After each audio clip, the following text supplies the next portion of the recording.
Posso sim, Adriana. As técnicas, mas as técnicas a gente ainda vai entrar nelas lá na frente, né? Técnicas de visualização, elas são utilizadas muitas vezes com alguns passos, né? Com relaxamento, né?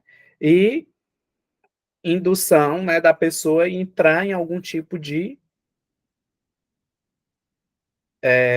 imagem interior, de fantasia, né?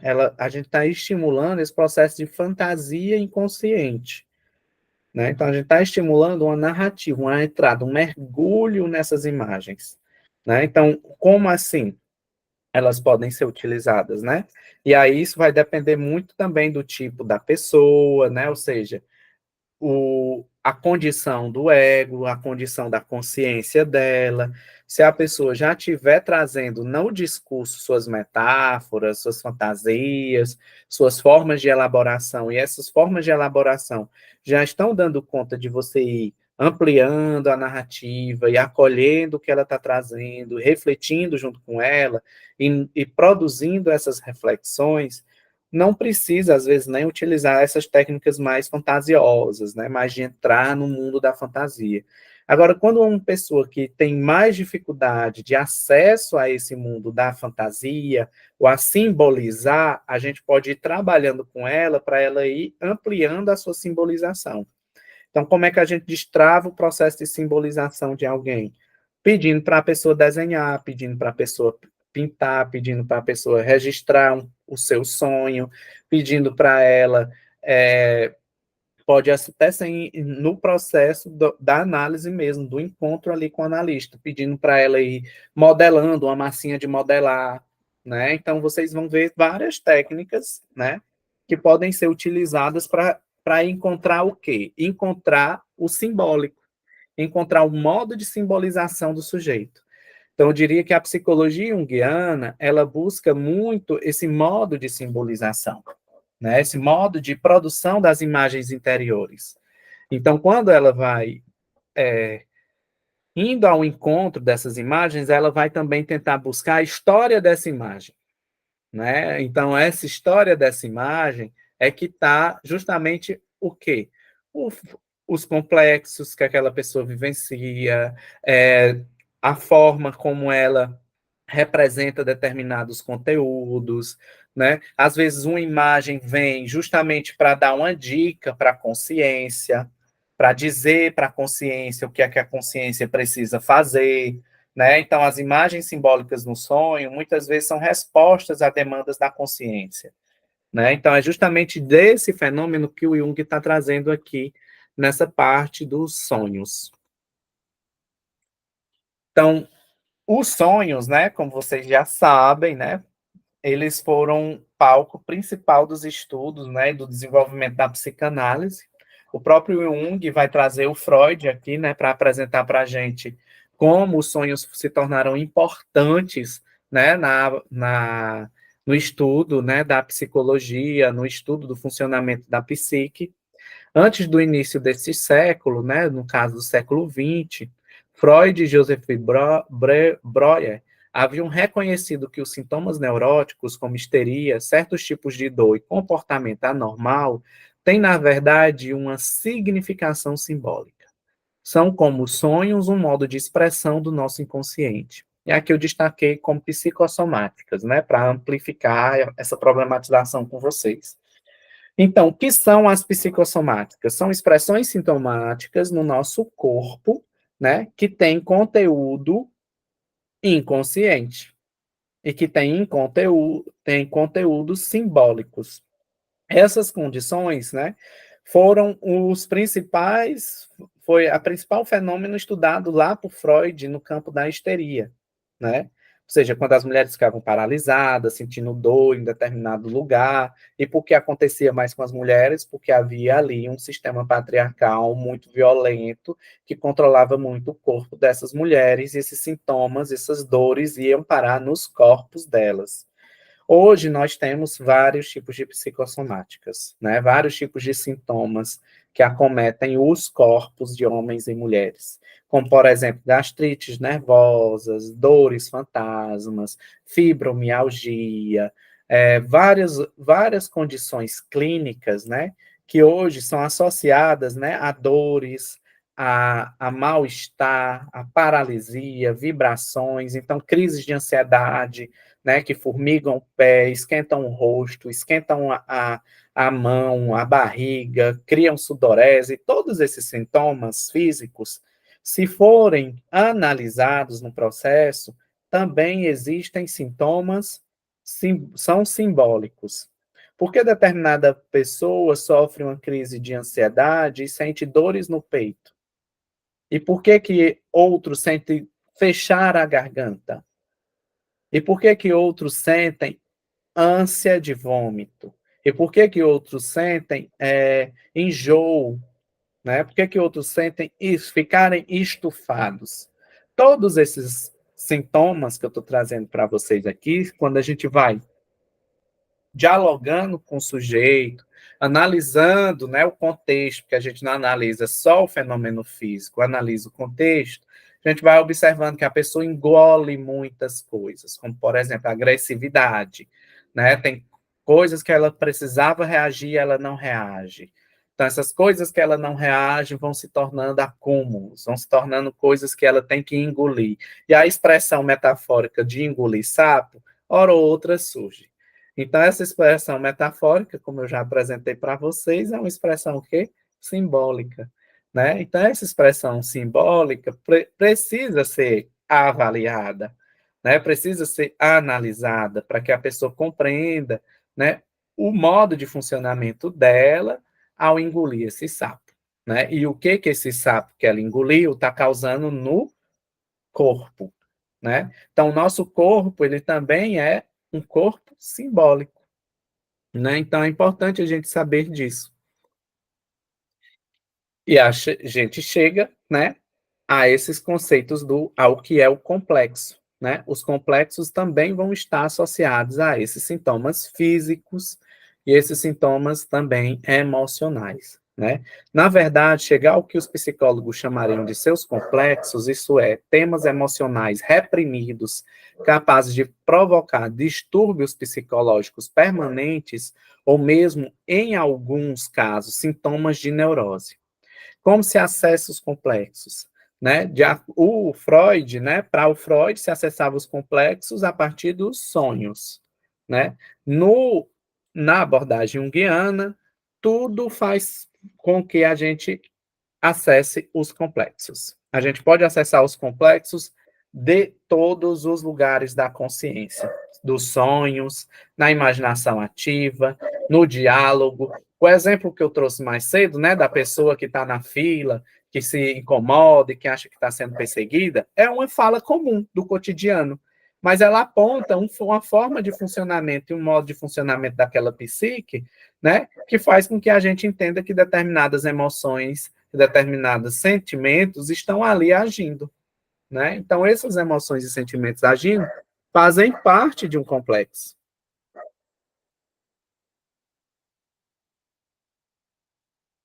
Então, o Jung, né, percebeu que muitas culturas, né, já haviam sistematizado e observado o modo, né, de entrar em contato com esse mundo simbólico. Né? Então, não foi a psicologia, né, a primeira a dar crédito ao inconsciente. Né? Não foi. Para a gente observar, né, os povos primitivos, né, no texto do Jung chama de povos primitivos, mas a gente sabe que os povos originários eles já tinham uma forma de entrar em contato com seus sonhos. Eles já tinham nos sonhos as suas escolas. Se a gente lê A Queda do Céu, do xamã Davi Copenaua, a gente vai observar o quanto que o povo Yanomami sabe de sonho.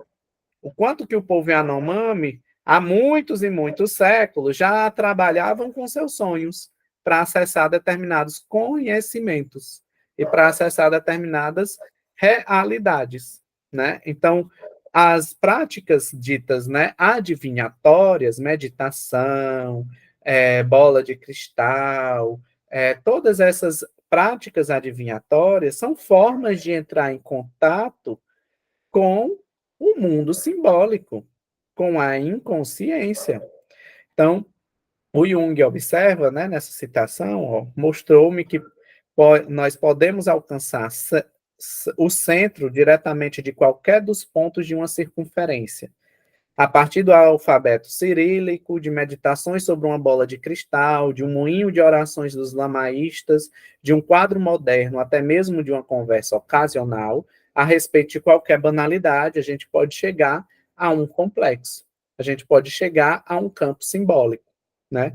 Ele traz a citação logo depois de falar de como ele se deu conta que o acesso desse mundo simbólico não se dava só nos sonhos, né, que ele estava conversando com um conhecido dele, o conhecido dele disse que estava viajando de trem, e ao viajar de trem ele viu o alfabeto cirílico, ele não conhecia nada daquele alfabeto, mas ele começou a fantasiar com cada letra, criar uma narrativa, uma história para cada símbolo que ele viu, né? E o Jung, ao escutar essa narrativa dele, observou que ele estava indo ao encontro de determinados tipos de conteúdo, de conceitos, né, produzindo determinadas formas de expressão simbólica. Então, foi uma forma dele perceber que essas técnicas de expressão, né, expressivas que a gente utiliza na abordagem junguiana, é justamente para ampliar esse contato com esse mundo simbólico, né? E para entrar nesse contato do mundo simbólico, a gente também vai, né, poder utilizar algumas essas técnicas, né, da própria do próprio da própria cultura do sujeito também, né?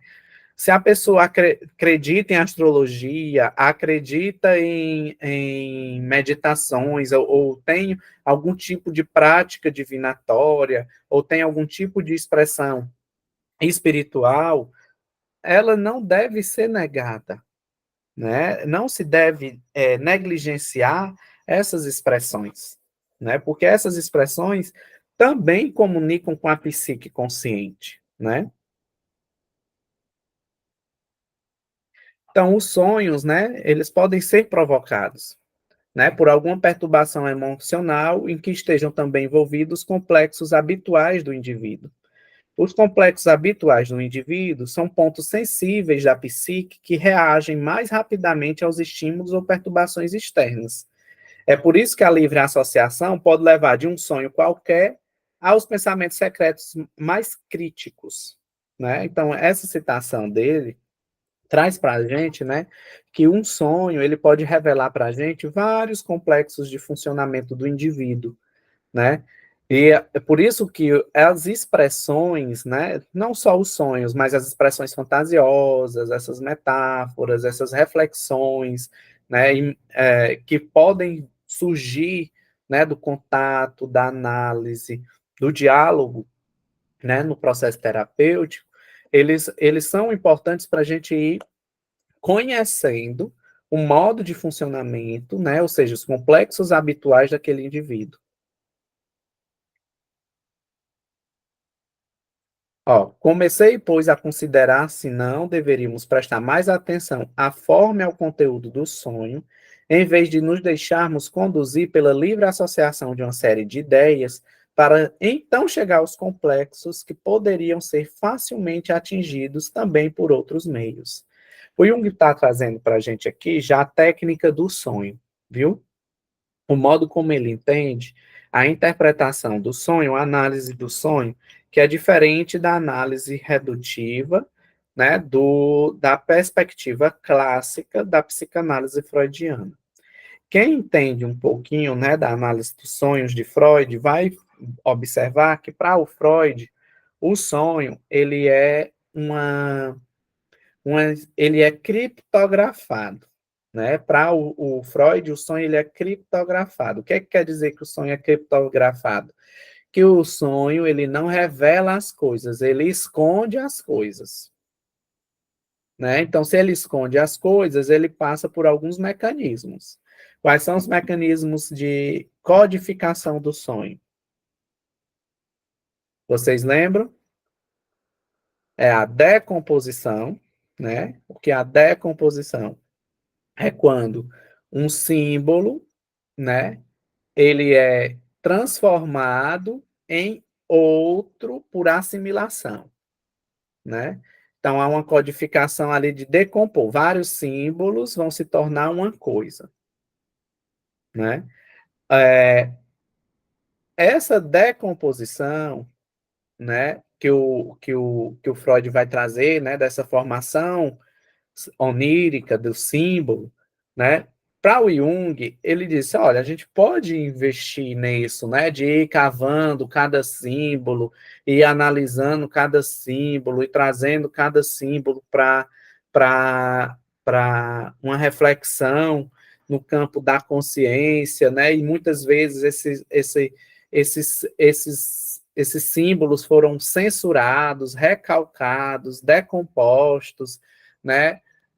Então, se esses símbolos foram recalcados, ou seja, censurados e decompostos, eles não enunciam o que eles enunciam, né? Ou seja, uma casa, né, num sonho, pode representar o útero de uma mãe. Aí, o porquê que ia chegar esse símbolo do útero da mãe, o sonho de uma casa, né? O Jung ficava muito mais questionando se o sonho, ao invés de tentar enganar o sonhador, né? Que na perspectiva do Freud é como se o sonho nos enganasse, para o Jung é como se o sonho nos comunicasse.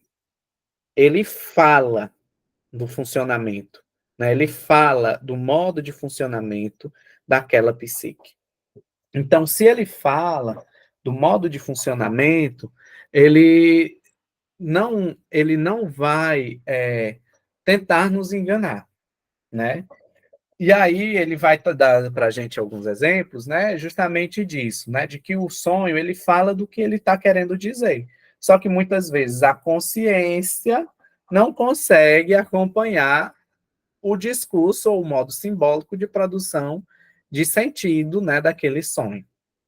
Então, o que é que isso aponta? Que um símbolo, ele representa o que ele representa para o sonhador. Não é o analista que vai dizer o que aquele símbolo representa. Porque, por exemplo, a casa que eu falei aqui, que pode ser o útero da mãe, pode ser qualquer outra coisa a depender do sonhador.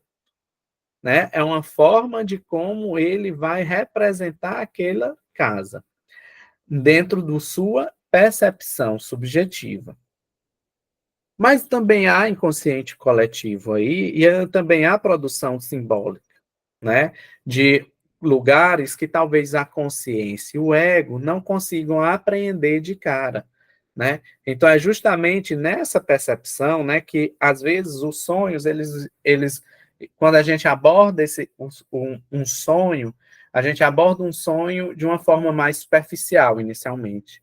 Depois a pessoa vai trazendo sequência de sonhos, e essa sequência de sonhos vão se comunicando entre si, né? E os símbolos, às vezes, vão se repetindo em alguns sonhos e vão dando-se outros modos de interpretar determinados símbolos a partir dessas sequências de sonhos.